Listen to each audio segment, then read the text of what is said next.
Welcome to A Year of War and Peace. I'm your host, Brian E. Denton.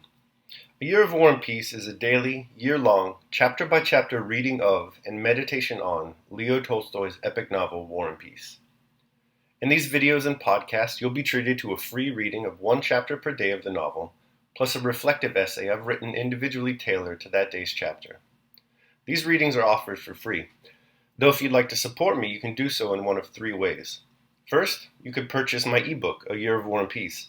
It features the entire novel, plus all of my reflective essays, and it's only $2.99 on Amazon.com. You could also become a patron at patreon.com/Brian E. Denton. If you sign up there, you'll receive a sonnet once a month, plus a link to an ebook of my collected sonnets. Finally, if you like, you can make a one-time donation to my PayPal account. The email there is brianedenton@gmail.com. You can also use that email to contact me. I'd be happy to hear from you. Your support is greatly appreciated. Today's reading and reflection is on Chapter 259. Chapter 259. Having run through different yards and side streets, Pierre got back with his little burden to the Gruzynki garden at the corner of the Povarskoy. He did not at first recognize the place from which he had set out to look for the child. So crowded was it now with people and goods that had been dragged out of the houses. Besides Russian families who had taken refuge here from the fire with their belongings, there were several French soldiers in a variety of clothing. Pierre took no notice of them. He hurried to find the family of that civil servant in order to restore the daughter to her mother and go to save someone else. Pierre felt that he had still much to do, and to do quickly. Glowing with the heat and from running, he felt at that moment more strongly than ever the sense of youth, animation, and determination that had come on him when he ran to save the child. She had now become quiet and, clinging with her little hands to Pierre's coat, sat on his arm, gazing about her like some wild little animal. He glanced at her occasionally, with a slight smile. He fancied he saw something pathetically innocent in that frightened, sickly little face. He did not find the civil servant or his wife where he had left them. He walked among the crowd with rapid steps, scanning the various faces he met. Involuntarily, he noticed a Georgian or Armenian family consisting of a very handsome old man of Oriental type, wearing a new cloth-covered sheepskin coat and new boots, an old woman of similar type, and a young woman. That very young woman seemed to Pierre the perfection of Oriental beauty, with her sharply outlined, arched black eyebrows and the extraordinarily soft, bright color of her long, beautiful, expressionless face. Amid the scattered property and the crowd on the open space, she, in her rich satin cloak with a bright lilac shawl on her head, suggested a delicate exotic plant thrown out into the snow.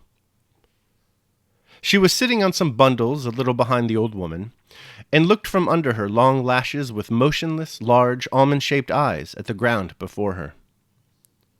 Evidently, she was aware of her beauty, and fearful because of it. Her face struck Pierre, and, hurrying along by the fence, he turned several times to look at her. When he had reached the fence, still without finding those he sought, he stopped and looked about him. With the child in his arms, his figure was now more conspicuous than before, and a group of Russians, both men and women, gathered about him. "Have you lost anyone, my dear fellow? You're of the gentry yourself, aren't you? Whose child is it?" they asked him. Pierre replied that the child belonged to a woman in a black coat who had been sitting there with her other children, and he asked whether anyone knew where she had gone. "Why, that must be the Afarovs," said an old deacon, addressing a pock-marked peasant woman. "Lord have mercy, Lord have mercy," he added in his customary bass. "The Anfarovs? No," said the woman. "They left in the morning.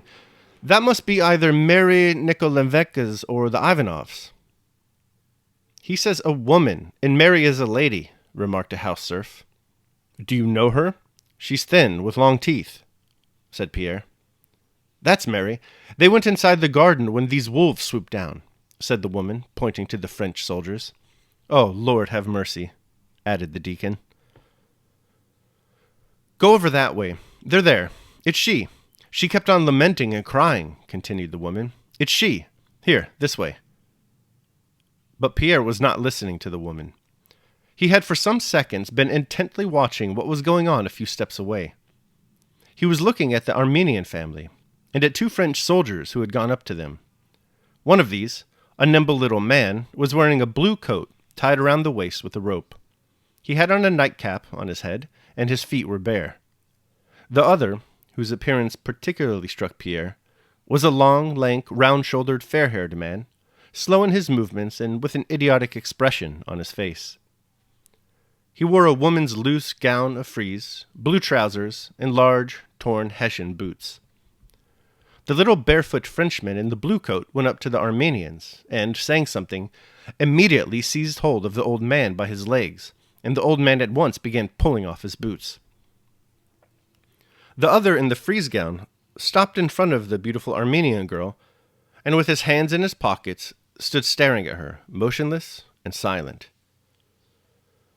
Here, take the child, said Pierre peremptorily, and hurriedly to the woman, handing the little girl to her. Give her back to them, give her back, he almost shouted, putting the child, who began screaming, on the ground, and again looking at the Frenchman and the Armenian family.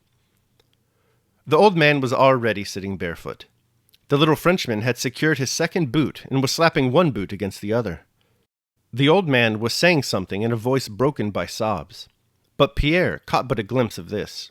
His whole attention was directed to the Frenchman in the frieze gown, who meanwhile, swaying slowly from side to side, had drawn nearer to the young woman, and taking his hands from his pockets, had seized her by the neck.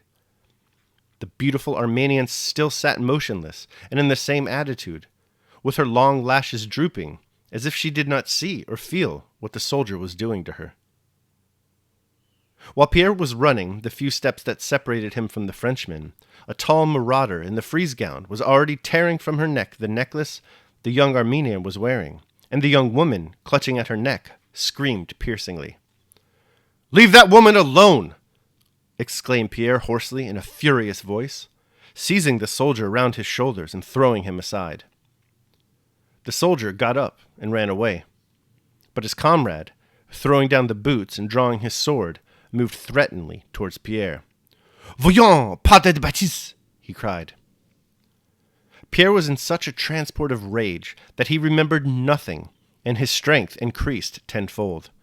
He rushed at the barefooted Frenchman, and before the latter had time to draw his sword, knocked him off his feet and hammered him with his fists.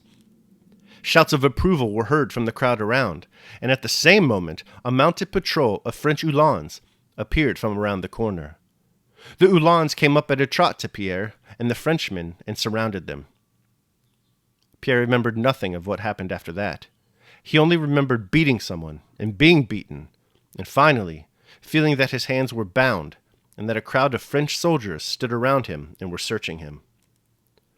"Lieutenant, he has a dagger," were the first words Pierre understood. "Ah, a weapon," said the officer, and turned to the barefooted soldier who had been arrested with Pierre. "All right, you can tell us all about it at the court-martial." Then he turned to Pierre. "Do you speak French?" Pierre looked around him with bloodshot eyes and did not reply. His face probably looked very terrible, for the officer said something in a whisper, and 4 more Uhlans left the ranks and placed themselves on both sides of Pierre. "Do you speak French?" the officer asked again, keeping at a distance from Pierre. "Call the interpreter." A little man in Russian civilian clothes rode out from the ranks, and by his clothes and manner of speaking, Pierre at once knew him to be a French salesman from one of the Moscow shops. "He does not look like a common man," said the interpreter, after a searching look at Pierre. "Ah, he looks very much like an incendiary," remarked the officer. "And ask him who he is," he added. "Who are you?" asked the interpreter in poor Russian.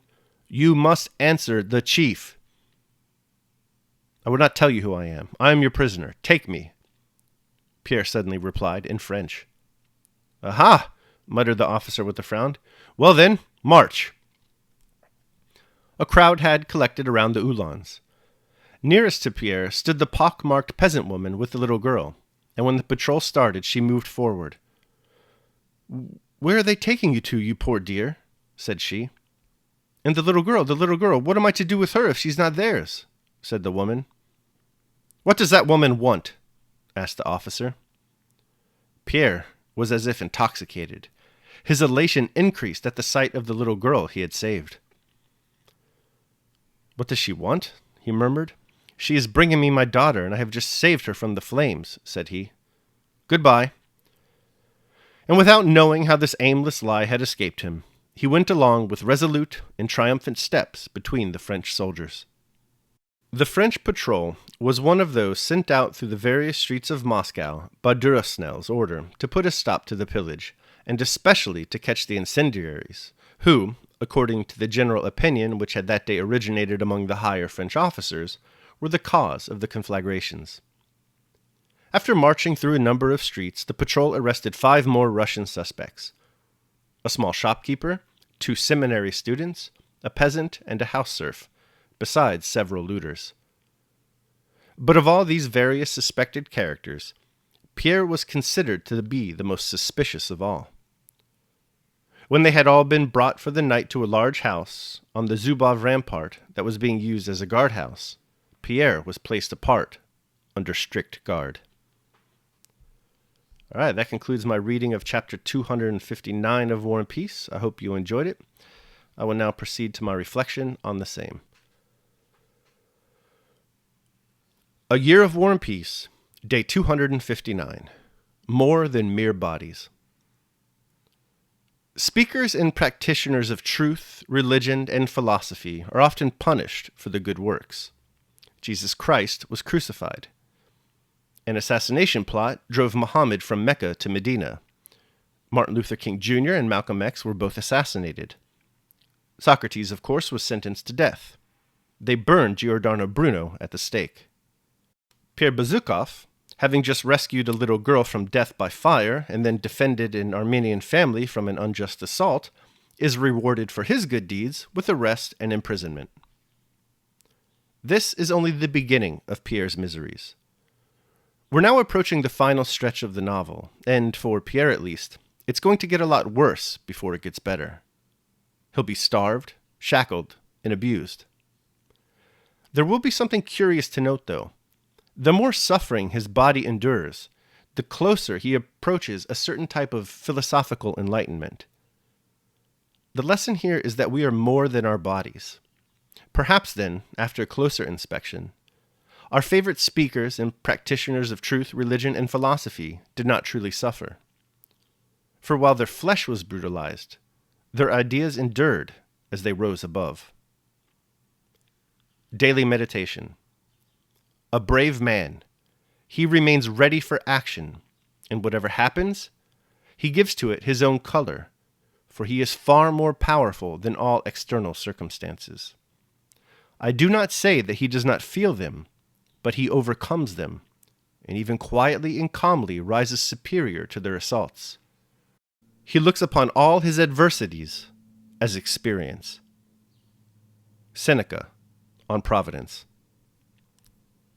All right, that concludes my reading of and reflection on chapter 259 of War and Peace. I hope you enjoyed it. Thanks so much for joining me. Remember that if you'd like to support me, you can do so either by purchasing the ebook, A Year of War and Peace, becoming a patron at patreon.com, or making a one-time donation to PayPal. The links to all that are down below in the show notes. Your support is greatly appreciated.